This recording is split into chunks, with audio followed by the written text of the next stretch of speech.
ഭീകര സംഘടനയായ ലഷ്കർ-ഇ-തോയ്ബയുടെ ഒരു മുതിർന്ന കമാൻഡർ ഹമാസുമായുള്ള ബന്ധം പരസ്യമായി സമ്മതിച്ചിരിക്കുകയാണ്.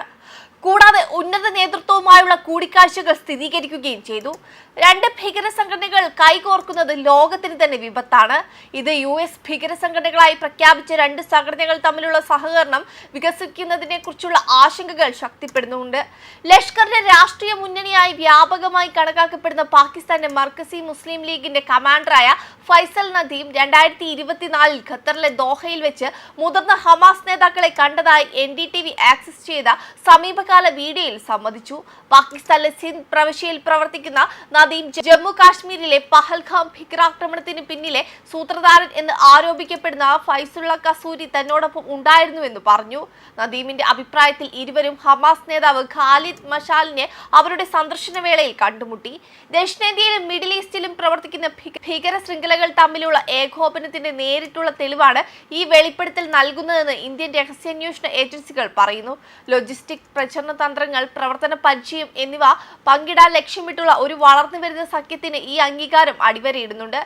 ജനുവരി 7 പാകിസ്ഥാനിലെ ഗുജ്റൻവാലയിൽ ഹമാസ് മുതിർന്ന കമാൻഡർ നാജി സാഹിറും ലഷ്കർ കമാൻഡർ റാഷിദ് അലി സന്ധുവും തമ്മിലുള്ള കൂടിക്കാഴ്ചയുടെ വിശദാംശങ്ങൾ NDTV റിപ്പോർട്ട് ചെയ്തതിന് ആഴ്ചകൾക്ക് ശേഷമാണ് ഈ വെളിപ്പെടുത്തൽ. PMML സംഘടിപ്പിച്ച ഒരു പൊതു പരിപാടിക്കിടെയാണ് ആ കൂടിക്കാഴ്ച നടന്നത്. രണ്ട് നേതാക്കളും വേദി പങ്കിടുന്നതായി കാണിക്കുന്ന തീയതിയില്ലാത്ത വീഡിയോ പുറത്തു വന്നതിനു ശേഷമാണ് ഇത് പുറത്തുവരുന്നത്. NDTV അന്വേഷണത്തിൽ നാജി സാഹിർ PMML പരിപാടിയിൽ മുഖ്യാതിഥിയായി പങ്കെടുത്തു. അതേസമയം ഒരു രാഷ്ട്രീയ നേതാവിന്റെ മറവിൽ പ്രവർത്തിക്കുന്ന സന്ധു സംഘടനയെ പ്രതിനിധീകരിച്ചു. കൂടിക്കാഴ്ചയുടെ പൊതു സ്വഭാവം ഇരു ഗ്രൂപ്പുകളും തമ്മിൽ വർദ്ധിച്ചുവരുന്ന ആത്മവിശ്വാസത്തെയും ആഴത്തിലുള്ള ബന്ധത്തെയും സൂചിപ്പിക്കുന്നുവെന്ന് സുരക്ഷാ ഉദ്യോഗസ്ഥർ പറഞ്ഞു. 2023 ഒക്ടോബർ മുതൽ സാഹിർ ഏകദേശം 15 തവണ പാകിസ്ഥാൻ സന്ദർശിച്ചതായ റിപ്പോർട്ടുണ്ട്.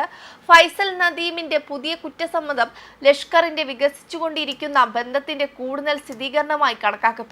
ഹമാസും ലഷ്കർ-ഇ-തോയ്ബയും അമേരിക്കയും മറ്റ് നിരവധി രാജ്യങ്ങളും ഭീകര സംഘടനകളായി പ്രഖ്യാപിച്ചിട്ടുണ്ടെന്നും അവ തമ്മിലുള്ള ഏതൊരു ഏകോപനവും ഗുരുതരമായ പ്രാദേശിക അന്തർദേശീയ സുരക്ഷാ പ്രത്യാഘാതങ്ങൾ ഉണ്ടാക്കുമെന്നും തീവ്രവാദ വിരുദ്ധ വിദഗ്ധർ അഭിപ്രായപ്പെടുന്നുണ്ട്. പ്രാദേശികമായും ആഗോളതലത്തിലും FATയിലും ഫിനാൻഷ്യൽ ആക്ഷൻ ടാസ്ക് ഫോഴ്സ് മറ്റ് അന്താരാഷ്ട്ര സ്ഥാപനങ്ങളിലും കൂടുതൽ നിയമ നടപടികൾക്കായി ഇന്ത്യൻ ഇന്റലിജൻസ് ഉപകരണം ഹമാസ് ലഷ്കർ സഖ്യത്തെ സൂക്ഷ്മമായി നിരീക്ഷിച്ചുകൊണ്ടിരിക്കുകയാണ്. ഭീകരതയ്ക്കുള്ള പരിശീലനം, ധനസമാഹരണം, പ്രചരണ സഹകരണം എന്നിവ ഉൾപ്പെടുന്ന വിശാലമായ പ്രത്യയശാസ്ത്രവും പ്രവർത്തന പരിചയവും സഖ്യം കെട്ടിപ്പടുക്കുന്നതിനുള്ള തന്ത്രപരമായ ശ്രമമാണ് യോഗങ്ങൾ സൂചിപ്പിക്കുന്നതെന്ന് ഉദ്യോഗസ്ഥർ പറയുന്നു. ഇന്ത്യൻ രഹസ്യാന്വേഷണ ഏജൻസികൾ സംഭവവികാസങ്ങൾ സൂക്ഷ്മമായി നിരീക്ഷിക്കുകയും ഇന്ത്യയുടെ ദേശീയ സുരക്ഷയെ എങ്ങനെ ബാധിക്കുമെന്ന് വിലയിരുത്തുകയും ചെയ്യുന്നു.